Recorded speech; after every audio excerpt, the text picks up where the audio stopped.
So we're going to talk about using non-financial measures to assess fraud risk. And this was a paper that I wrote with Joe Brazel at NC State and Mark Zimmelman at Brigham Young University, who's one of the co-authors in the textbook. And what we wanted to find out was, could you use non-financial information to actually assess the accuracy of the financial statement data? And just to give an example, on this Health South trial, and this example was in the textbook, the prosecutor of one of the prosecutors in the Health South trial, when they were trying the CEO of Health South, Richard Scrushy, and they're trying him for committing financial statement fraud, the prosecutor noted that twice during the 7-year fraud, revenue and assets increased, even though the number of Health South facilities actually decreased. So the prosecutor, Colleen Conroy, asked the defense witness, and that's not a red flag to you? And of course, the defense witness said no, and the auditors didn't pick that up either. But essentially what she was saying was, how could you have more revenue and show increased number of assets when you had fewer medical facilities, you had fewer places to put those assets and to generate revenue, right? And so, when I was an auditor at Deloitte and I did my analytical procedures, I don't ever really remember using non-financial information to assess the accuracy of the financial information. But when I was teaching undergraduate audit, teaching an audit course to undergraduate students, one of the things that I taught them was, when you're doing analytical procedures, like when you're trying to decide if revenue growth is, as seems fairly stated, in your analytical procedures, you're going to compare revenue growth across time. And that's what we did. We would look at, if revenue growth was up 5% the last 3 years, we'd expect to be up 5% in the current year. Right? But this is a slide that I actually used from my textbook to show the undergraduate students. And we said, if you look at the analytical procedure and then the corresponding source of information, you'd look at financial statement information from comparable periods, which is what we did. It also suggests using company budgets and forecasts to see how well they can forecast their company. And then using financial relationships among accounts in the current period, or ratios. Right? So like if accounts receivable are up 50%, but revenue is only up 10%, you might be a little bit suspicious. It also suggests using industry statistics, which occasionally we did. We looked at their competitors and looked at their revenue growth rate and factored that into the growth rate for the company we were auditing. But the last thing it says is using non-financial information such as production statistics. And I don't ever remember doing that. And so my co-authors and I started to wonder, well, if non-financial information is useful in developing your analytical procedures, and it should track, like for example, non-financial information should track revenue growth, then companies that are committing financial statement fraud would probably have a difference there. You should be able to pick that up. And just to give an example of what we're talking about and how this might play out. If you look at Facebook, this is a chart that shows the active number of users that they added across time. And so, they start up in 2004, they don't have very many users. And then 2005, they had a few more. 2006, a few more. And then 2007, it starts to take off. And by 2008, they have 100 million users. And then by 2011, that number increases sevenfold. They have over 700 million users. And so the question is that really sustainable? Can they really grow at that rate or continue to grow at that rate over time? Because what's going to happen is eventually it's likely going to plateau. They can't grow sevenfold, every 4 years. Pretty soon, all the people who want to be on Facebook are going to be on Facebook. And then that trend, that spike, is eventually going to flatten off. Now, the problem, though, is as investors, we tend to overvalue a new technology and new things. And so we tend to think this growth rate is sustainable indefinitely. And what's going to happen is if we price the stock accordingly based on expectations of growth rate like this to perpetuate over, consistently, then we're going to get unrealistic expectations of growth rate because we know that eventually they're going to stop adding users. And if they stop adding users, there's not going to be as much advertising revenue. At least it's not going to grow at the same rate. And so they're going to feel, the company's going to feel pressure, though, to continue to report revenue growth that's consistent with growth that you see here, that people have come to expect. So once they stop adding users at the same rate, it's going to put pressure on them to find new sources of revenue and put pressure on them to potentially misstate the financial statements to show revenue growth that's consistent with the growth that we see here. Right? So, and that's what we see with frauds is once the initial growth levels off, they want to continue to report high growth, but they can't. And so the only way they can do it is to manipulate the numbers to make it appear as if they continue to do it.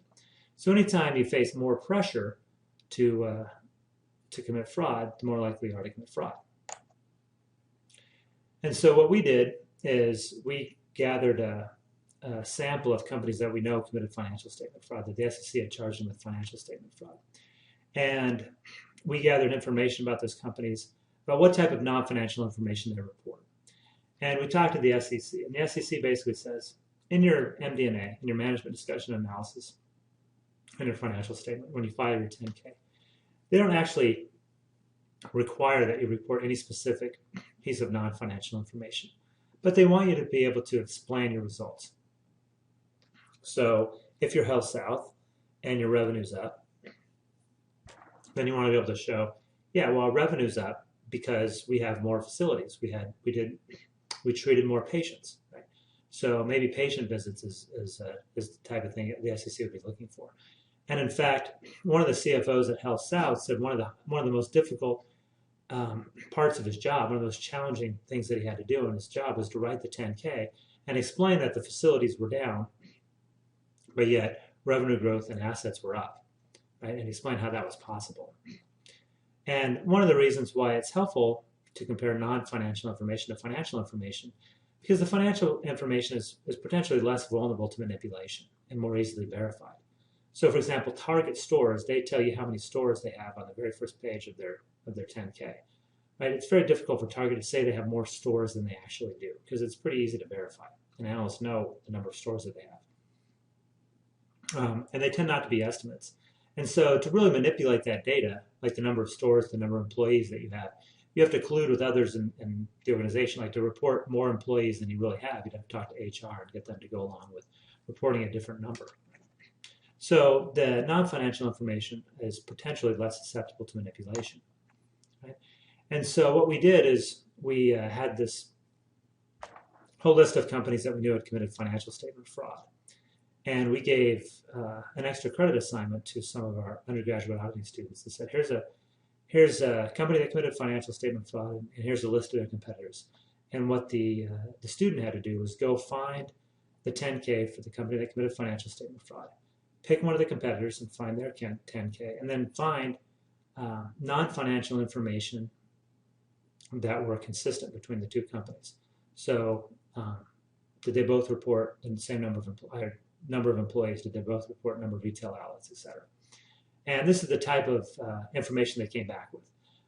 Everybody reports the total number of employees. And because it's so prevalent, there's a database that tracks financial information. They also report the number of employees that companies report. So you can get that off of CompuStat. But other sources of information, like Target stores, tells you how many stores they have. So the number of retail outlets. You know, if you're a hospital, they'll tell you how many patient visits they have. If you're a manufacturer, they oftentimes tell you how much, what their square footage of production facilities are, or the number of products that they sell. You know, if you're a pharmaceutical company, they'll tell you the number of patents and trademarks that they own. So this is all information that we use to see if we could use this information to help determine if their financial information was actually inaccurate. And so we wrote a paper called Using Non-Financial Measures to Assess Fraud Risk. That was in the Journal of Accounting Research at the University of Chicago. And our research question was, if non-financial measures serve as a good benchmark for financial statement data, do fraud firms exhibit just abnormal inconsistencies between their growth rate in non-financial information and their growth rate in revenue? We specifically looked at revenue of companies that we knew committed revenue fraud. And just to give an example of one of the companies that was in our sample was Dope Global Technologies. In 1997, the SEC charged them with overstating their net income by $3.7 million. And if you look at their financial statement, the year-over-year growth rate was 25%. So 25% from the prior year to the current year of the fraud. But the number of employees that they reported that they had was actually down 6%. So it went from 440 from 1996 to 412 in 1997.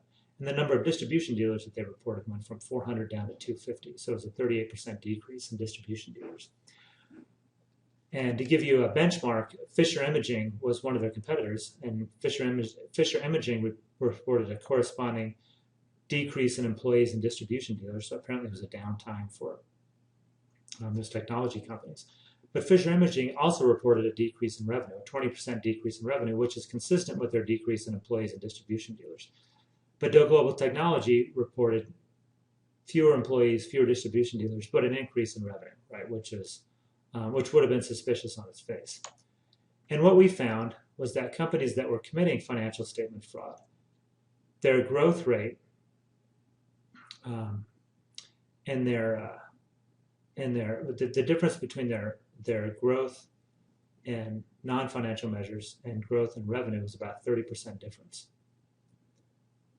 Where with the competitors, it was about an 11% difference. So the competitors were their revenue growth was much closer to their growth in non-financial information. But the fraud firms had a much higher growth rate in revenue relative to their non-financial information. And that was on a sample of 50 firms that committed fraud and 50 of their competitors.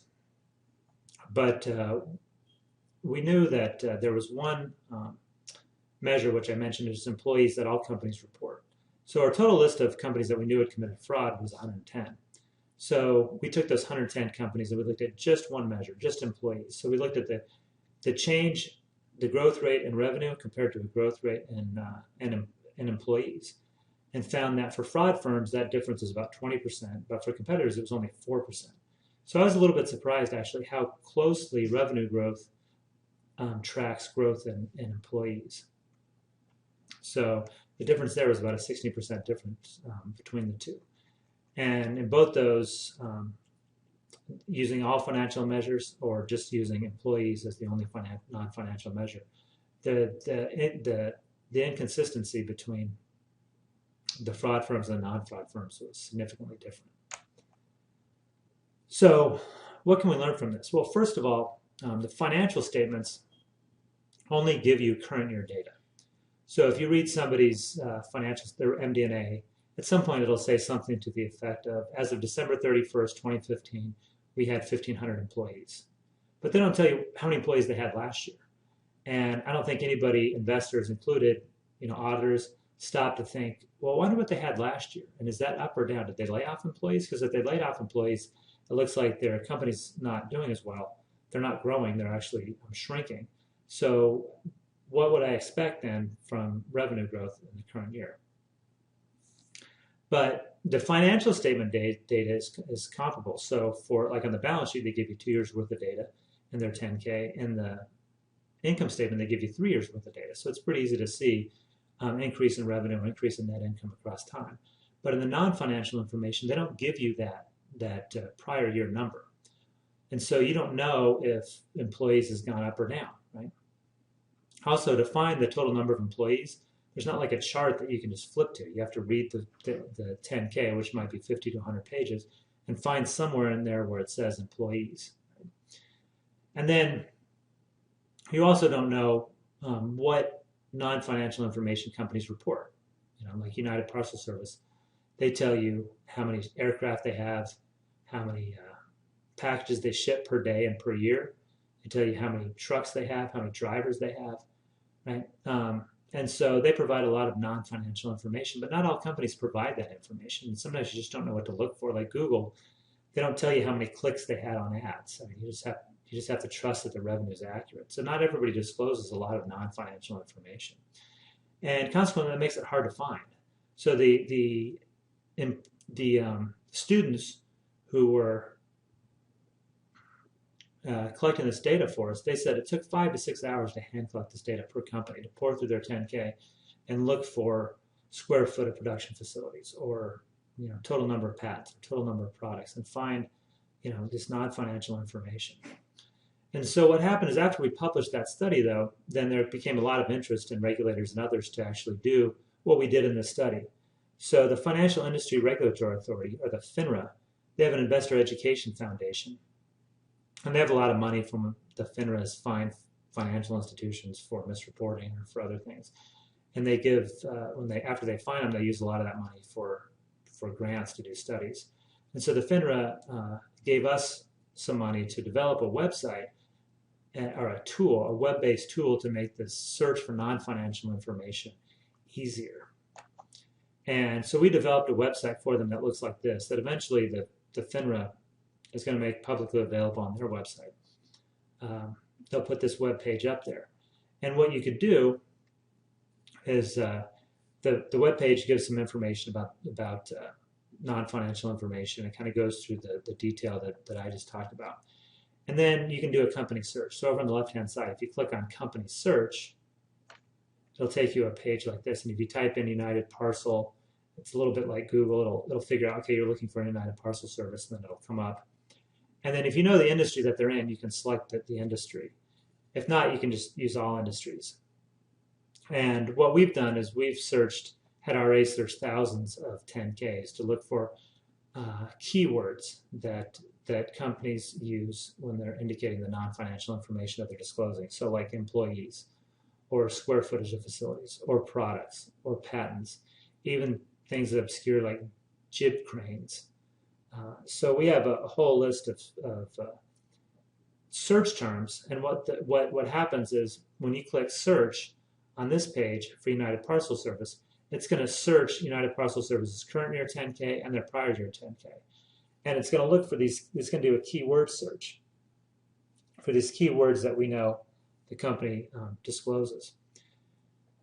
The problem, though, is that if you just search for the keyword employees, it's probably going to come up 1,000 times in the 10K. And so finding the actual sentence that says, this is the total number of employees as of year end, can be a little bit tricky. So there's some rules around the search because it's looking for sentences that have data in the sentence or numbers in the sentence that aren't dates.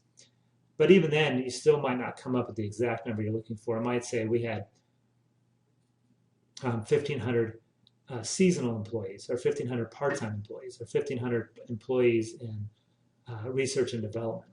So we want the actual, we had 1,500 employees, at year end is the number that we're looking for. So it's going to search and search and search, and eventually come to a page like this, where, and the search that's in blue is sentences from the current year 10K, and the searches in red are in the prior year 10K. So in this example, pieces is the word that it looked for. And in UPS, it says in 2011, we delivered an average of 15.8 million pieces per day, or 4.01 billion packages. So they shipped 4.01 billion packages that year. So, well, that's helpful, but to really compare it to the non-financial information to see if it helps you assess fraud risk, you have to know what they did the prior year. So in the prior year 10K, and remember these 10Ks tend to be pretty sticky, so they use the same wording year after year. So in the prior year 10K, they almost have the exact same sentence, but they say they shipped a total of 3.94 billion packages. Now a little plus sign next to the 3.94 and next to the 4.01 in the current year. If you click on that, it'll import the data to the calculator, and it'll calculate what that percent change is. So if you search through here and you looked for pieces, or packages, you looked for employees or the countries that they're in or the number of vehicles, the number of aircraft, you can find this information. You click on the pluses and it'll import it into a calculator. So in this particular search for UPS, shows the non-financial information for pieces went from 3.94 to 4.01, which is a 1.77% change. Right? It tells you the number of pilots went from 2,800 to 2,700, so it actually went down. But employees, it didn't say employees, it said persons employed. So the persons employed were, it's like 250,000 employees to 245,000 employees, so it actually went down. But overall, their average growth rate in the non-financial information was just a little less than 0.5%. And then the calculator also imports the revenue for the current year and the prior year and the total assets. And so you can see revenue's up 7%. The average growth rate in non-financial measures was down just a little bit. If you look down on the bottom left-hand side, it shows you the difference in revenue growth compared to their growth in non-financial information. And it's about 7%, which is not that unrealistic given that when we, if you remember from our study, the competitors' firms that weren't committing fraud, the difference was about 11%, so this isn't really out of whack.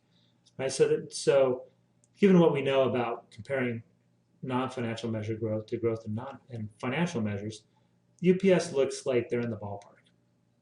And of course, probably the biggest piece of information that's most helpful is the number of packages shipped, right? Because that's revenue is going to be so based pretty much on that, and that's up 1.77%. Their total revenue growth up 7%. Maybe the difference is an increase in prices, which would probably be logical. But having done this analysis, you wouldn't expect too much of a problem with UPS. And just to give an example of a company that has never been charged with fraud, that gives you a kind of a consistent example to draw from. ITT Educational Services. You look at their revenue from 2007 to 2008, went from 540,000 to 623,000, about a 15% change. Their total assets is up about 16%. Then if you looked at the non-financial information that it disclosed, like the total number of students, this is a for-profit educational company, their number of students went up about 60%, from 53,000 to 62,000. The full-time employees are up about 16%. Part-time employees are up by a little more than that. The states that they have facilities, their degree programs, so everything's up. And on average, everything was up about 16%, which is consistent with their revenue being up about 60%. So you can see where the revenues come from. They have more revenue. They also have more students, as expected. So as our RAs were doing searches on just random companies, this is the one that they said, when we asked them for an example of a consistent growth rate, they gave us this one. But when we asked them for an example of a company that exhibited inconsistent growth, they came back with Green Mountain Coffee. And from 08 to 09, Green Mountain Coffee's total revenue went up 60%, right, from 500,000 to 803,000. But if you looked at their pounds of coffee that they produced down in red, sold in millions, went from 32 million to 40 million, which is a pretty good increase, but that's only a 25% increase, where their revenue growth was up 60%. Right? So that's a pretty big difference between their revenue growth and their growth in the pounds of coffee. And if you looked at the other non-financial information, they didn't grow nearly as much. So I looked a little bit suspicious that how could Green Mountain Coffee's revenue growth be so high compared to their non-financial information, in particular the pounds of coffee that they sold in millions. And so it turns out that David Einhorn, who runs a hedge fund at Greenlight Capital, they noticed the same thing that we did, and they started short selling Green Mountain Coffee. And so we've been monitoring them, from some time after our RAs had given us this example.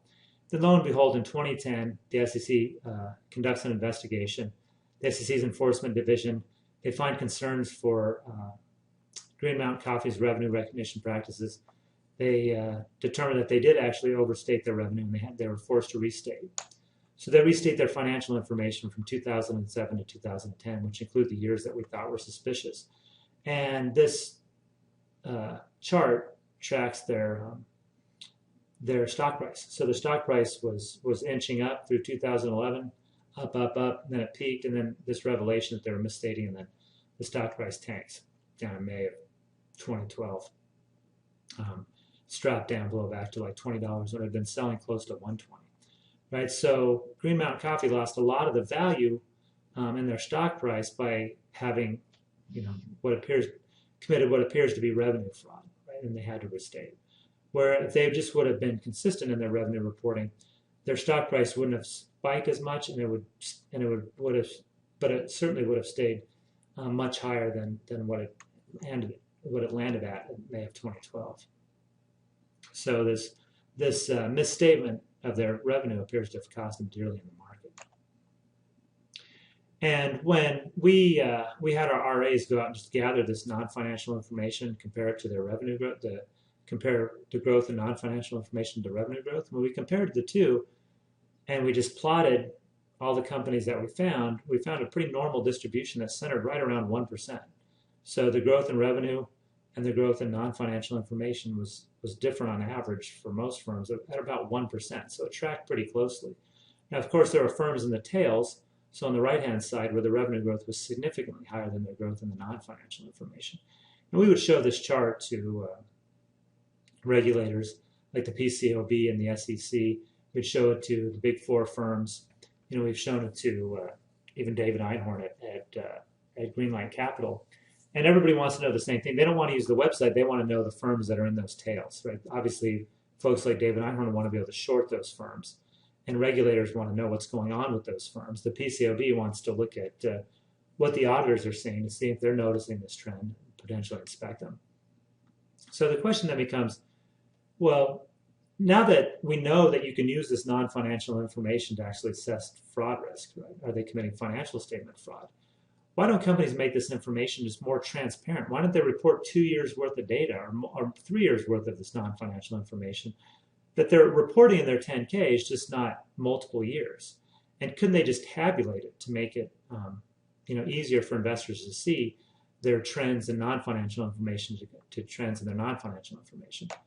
So, what they could do is they could tag that information so that it's easy for investors to find, like using XBRL. Or they could, the FASB could ask them actually to footnote that information. There's a lot of footnote disclosure information, like we talked about with all the different footnotes they currently have to provide. One of the footnotes they could provide is, hey, what are the non-financial information that you report? Can you show us the percent changes across time and compare that to their revenue? And if companies did that, it'd be extremely difficult for them to commit financial statement fraud.